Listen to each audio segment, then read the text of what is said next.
Story voice present करते हैं। बात एक रात की। कहानी के लेखक श्री प्रकाश। आप यह कहानी रज्जो के द्वारा सुन रहे हैं। तपन रहने वाला तो झारखंड के बोकारो शहर का था, पर किसी काम से कोलकाता गया हुआ था। वह बस से बोकारो आ रहा था। उसकी बगल की सीट पर एक हसीन लड़की बैठी थी। उसे भी बोकारो ही आना था। उसकी उम्र 25 के आसपास रही होगी। इस हसीना के गोरे रंग, गोल आकर्षक चेहरे पर जिसकी भी नजर पड़ती तारीफ किए बिना नहीं रह सकता था। दोनों अपनी अपनी सीट पर बैठे मैगजीन पढ़ रहे थे। जब उनकी बस कोलकाता शहर से बाहर निकलकर हाईवे पर आई तो यात्रियों को अल्पाहार दिया गया। दोनों ने अपनी अपनी मैगजीन रखकर एक दूसरे की ओर मुस्कुराते हुए देखा। हाय, मैं तपन, तपन ने पहल करते हुए कहा। और मैं चित्रा, उस लड़की ने कहा। खाते हुए दोनों कुछ बातें करने लगे, फिर अपनी अपनी मैगजीन पढ़ने लगे। थोड़ी देर बाद दुर्गापुर आया तो बस 10 मिनट के लिए रुकी। तपन ने उतरकर चाय पी और एक कप चाय चित्रा के लिए लेकर बस में चढ़ गया। चित्रा ने थैंक्स कहते हुए चाय लेकर पीना शुरू की। कुछ देर बाद जब बस आसनसोल के पास पहुंचने वाली थी तभी अचानक बस रुक गई। कुछ यात्री सो रहे थे तो कुछ जगे थे, पर बस के अचानक रुकते ही सोने वाले यात्री भी जग गए। यात्रियों ने पहले तो आपस में एक दूसरे से बस रुकने का कारण जानना चाहा, पर सही कारण किसी को पता नहीं था।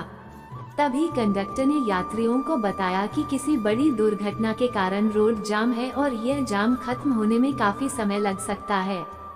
यात्री बस के अंदर ही आराम करें। थोड़ी देर में बस का एसी बंद कर दिया गया। गर्मी के दिन थे, ज्यादातर लोग बस से नीचे उतर गए। तपन भी नीचे आ चुका था, पर चित्रा बस में ही बैठी रही। उसने खिड़की खोल रखी थी। तपन ने उसकी ओर देखा तो उसे महसूस हुआ कि वह चिंतित है। तपन ने उससे नीचे आने को कहा, क्योंकि बस में गर्मी बहुत थी पर बाहर अच्छा लग रहा था। चित्रा बस से नीचे आ गई पर काफी बेचैन लग रही थी। उसे देखकर कोई भी कह सकता था कि वह चिंतित और सहमी थी। तपन ने उसकी चिंता का कारण जानना चाहा तो वह बोली, मुझे बोकारो बस स्टैंड पर लेने एक दूर के रिश्तेदार आने वाले हैं। अब पता नहीं बस कब पहुँचे। रात भर तो वे बस स्टैंड पर वेट नहीं कर सकते हैं, पर आज रात मेरा बोकारो पहुँचना भी बहुत जरूरी है। इस आपदा के बारे में तो किसी ने नहीं सोचा था, पर तुम चिंता न करो। अपने रिश्तेदार को फोन कर मना कर दो कि वे तुम्हारा वेट न करें। जाम के सुबह के बाद ही खत्म होने की उम्मीद लगती है। वह भी शो नहीं है। सुबह होने के बाद ही कोई विकल्प सोचा जा सकता है। चित्रा ने फोन कर अपने रिश्तेदार को बस स्टैंड आने से मना तो कर दिया, पर उसकी आंखें भर आई थीं, जिसे तपन ने आसानी से देख लिया था। उसकी परेशानी वैसे ही बनी थी। तपन ने पूछा, क्या बात है, तुम कुछ ज्यादा ही परेशान लग रही हो। सभी यात्री फंसे हैं, सबको बोकारो ही जाना है। हम सब मजबूर हैं। तुम्हारी कोई खास वजह हो तो चाहो तो बता सकती हो, शायद मैं कुछ मदद कर सकूं। वो कुछ देर चुप रही, फिर बोली, मेरा आज रात बोकारो पहुंचना बहुत जरूरी है। कल सुबह मेरा एक बहुत ही जरूरी काम है। समय पर न पहुंचने से बहुत नुकसान हो सकता है। वैसे तो मुझे जानने का कोई हक नहीं है, पर अगर कुछ खुलकर कहो तो कोई हल खोजने की कोशिश जरूर करूंगा। अपने को थोड़ा संभालते हुए कहा, कल सुबह 7 बजे मुझे कोर्ट में हाजिर होना है और यह दिन कोर्ट का आखिरी वर्किंग डे है। उसके बाद कोर्ट लगभग 2 महीनों के लिए समर वेकेशन के चलते बंद हो जाएंगे। अगर आज रात तक ही पहुंचना है तो मैं कोई विकल्प देखूं क्या? मैं आजीवन आपकी आभारी रहूंगी। कुछ हो सके तो करें प्लीज। तपन ने बस के कंडक्टर से पूछा कि आखिर जाम क्यों लगा है, तो उसने बताया कि आगे पुलिया पर एक ट्रक खराब हो गया है। वहाँ बस इतनी जगह बची है कि एक 2 व्हीलर ही निकल सकता है। दोनों तरफ से बड़ी गाड़ियों का जाम लगा है। तपन ने जब उससे आगे कहा कि उसका जल्दी आगे जाना बहुत जरूरी है, कोई उपाय सुझाव, तो कंडक्टर ने कहा कि अगर आपके पास सामान ज्यादा नहीं है तो पैदल पुलिया पार कर रिक्शे से टैक्सी स्टैंड तक जाकर बोकारो की टैक्सी पकड़ लो, पर बस का भाड़ा वह नहीं लौटा सकता। नहीं, भाड़े की कोई चिंता नहीं है, बोलकर वह चित्रा के पास गया और बोला, चलो आगे जाने का उपाय हो गया है। तुम्हारे पास कोई हैवी सामान तो नहीं? नहीं, बस एक बैग ही है। फिर दोनों ने अपना सामान उठाया और पैदल चलकर पुलिया पार कर रिक्शा लेकर टैक्सी स्टैंड की ओर चल पड़े। रास्ता उबड़ खाबड़ था। रिक्शे के बार बार हिचकोले खाने से चित्रा की बाहों का स्पर्श पाकर उसे मीरा की याद आ गई। उसे 5 साल पहले की बात याद आ गई जब वह अपनी पत्नी मीरा के साथ रिक्शे पर होता था और रिक्शे के हिचकोले खाने से उसका शरीर मीरा के स्पर्श का आनंद लिया करता था। पर अब मीरा उसकी जिंदगी से जा चुकी थी। खैर, दोनों टैक्सी स्टैंड पहुँचे। उन्होंने बोकारो के लिए एक टैक्सी ली, पर बोकारो पहुँचते पहुँचते रात के 2 बज गए। तपन ने चित्रा से पूछा कि बोकारो में उसे किस सेक्टर में जाना है, तो उसने कहा, मुझे जाना तो सेक्टर 1 में है जो कोर्ट के समीप ही है, पर मुझे उनका फ्लैट नंबर याद नहीं है। दरअसल मेरे पिताजी एक जरूरी टेंडर के सिलसिले में नेपाल गए हैं। मैं माता पिता की इकलौती संतान हूँ, इसलिए अकेले आना पड़ा। काम ही कुछ ऐसा है। इतनी देर रात में बिना फ्लैट नंबर तो उन्हें ढूंढना संभव नहीं है। बस कुछ घंटों की तो बात है। मेरे घर चलो। अपने रिश्तेदार को इतनी रात में क्यों तंग करोगी? नहीं, ये ठीक नहीं होगा। मैं टैक्सी स्टैंड में रुक जाऊंगी। सुबह उन्हें फोन कर बुला लूंगी। नहीं, स्टैंड पर रुकना सेफ नहीं है, कहकर तपन ने अपने घर फोन किया और बोला, माँ, तुम अभी तक सोई नहीं थी? एक ही रिंग पर फोन उठा लिया। माँ, मैं 10 मिनट के अंदर घर पहुँच रहा हूँ, कहकर चित्रा से बोला, मेरी बूढ़ी माँ अभी तक मेरे लिए जाग रही हैं। तुम्हें कोई प्रॉब्लम नहीं होगी, तुम मेरे घर चलो। चित्रा ने सिर हिलाकर अपनी सहमति जता दी। थोड़ी देर में दोनों घर पहुँचे तो चित्रा को देख उसकी माँ बोली, क्यों, मीरा को मना लाया है क्या? दरअसल उसकी माँ की आंखों की रोशनी बहुत कमजोर थी और फिर रात की वजह से और परेशानी होती थी, इसलिए ठीक से नहीं देख पा रही थी। तपन बोला, माँ, आप समझती क्यों नहीं? अब वो यहाँ क्यों आएगी? आप जाकर सो जाओ।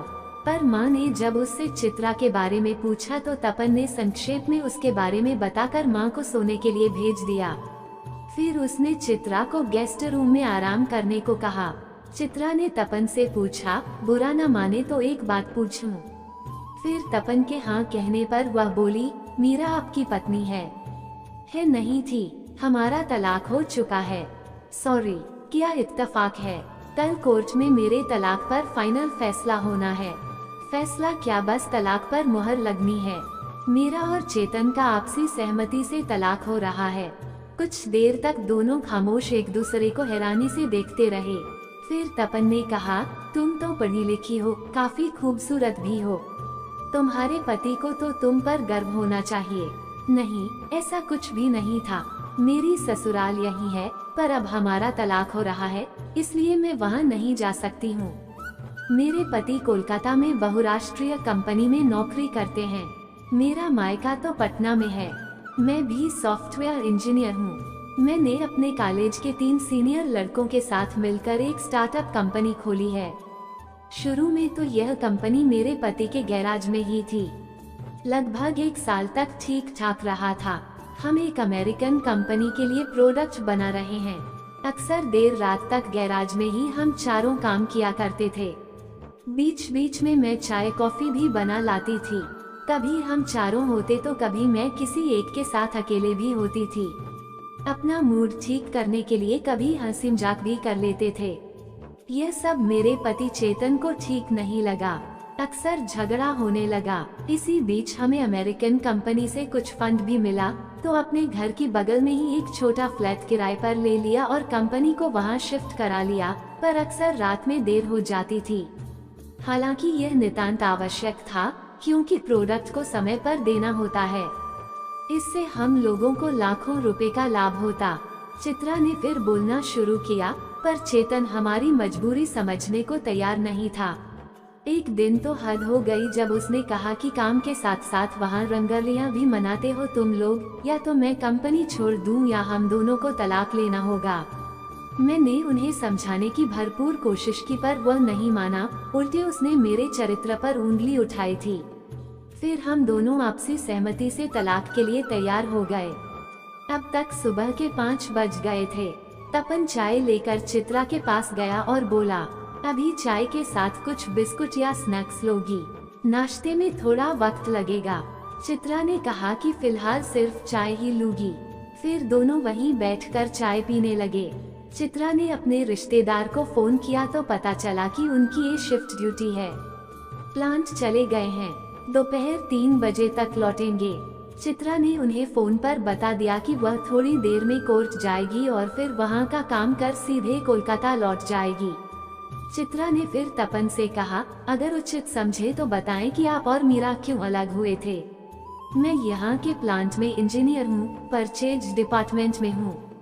मशीनों के पार्ट्स खरीदने के लिए बीच बीच में कोलकाता जाना पड़ता है। मैं मध्यवर्गीय परिवार से हूँ। मीरा के पिता का अपना अच्छा खासा बिजनेस है, पर मीरा भी इसी प्लांट में अकाउंट ऑफिस में काम करती थी। हम दोनों में जान पहचान हुई, आगे चलकर प्यार हुआ और हमने शादी कर ली। शुरू में 6 महीने काफी अच्छे बीते। उसके बाद उसने जिद पकड़ ली अलग घर लेने की। उसने कहा कि माँ को किसी अच्छे वृद्धाश्रम में छोड़ देंगे।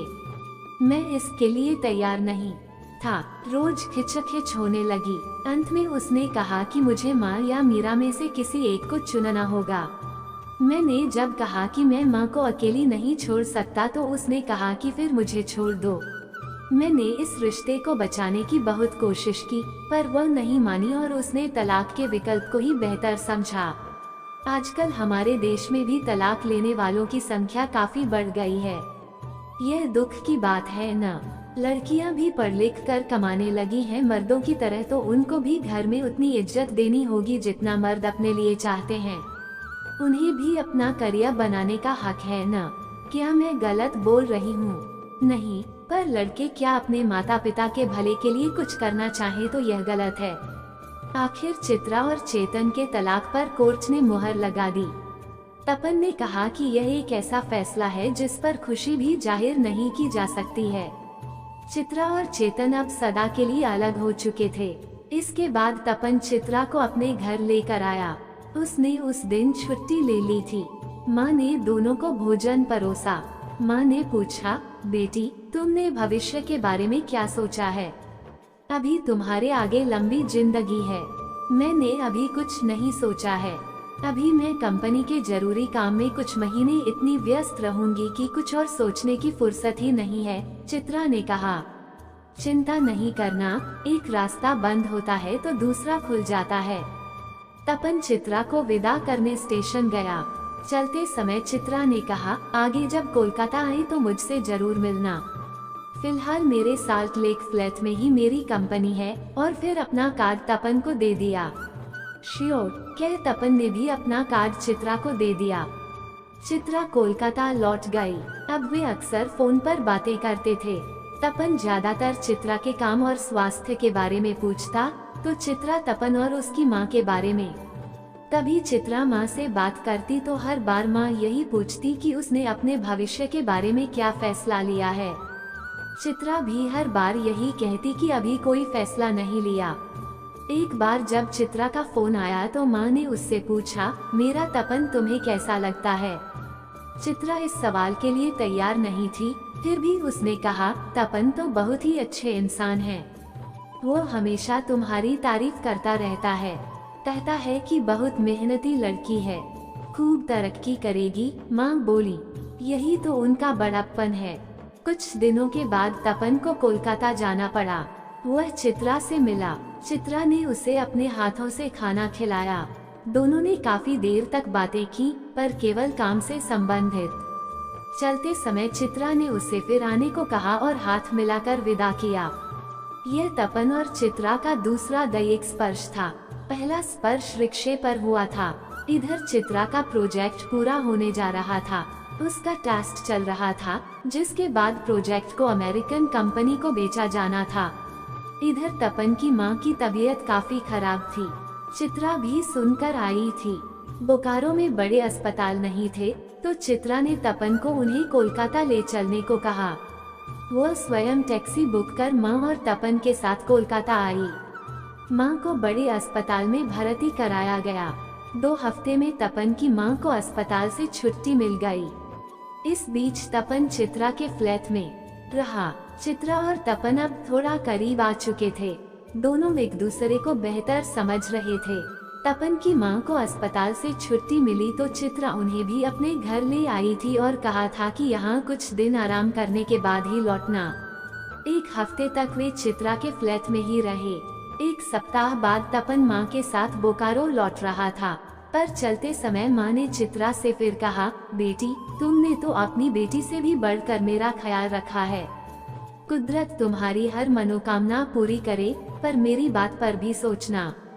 कौन सी बात मां? चित्रा ने पूछा। अपने और तपन के बारे में। आपके आशीर्वाद से मेरा प्रोजेक्ट पूरा हो गया है। 2 हफ्तों के अंदर ही इसके अच्छे परिणाम मिलने की आशा है। फिर आपकी बात भी मान लूंगी। तपन और मां दोनों चित्रा की ओर देखने लगे। चित्रा की तरफ से पहला पॉजिटिव संकेत मिला था। इधर चित्रा के माता पिता भी उसके लिए चिंतित रहते थे। चित्रा ने तपन की चर्चा उनसे कर रखी थी। उसने कहा था कि बोकारो जाने वाली एक रात की बात ने चित्रा को काफी इम्प्रेस किया है।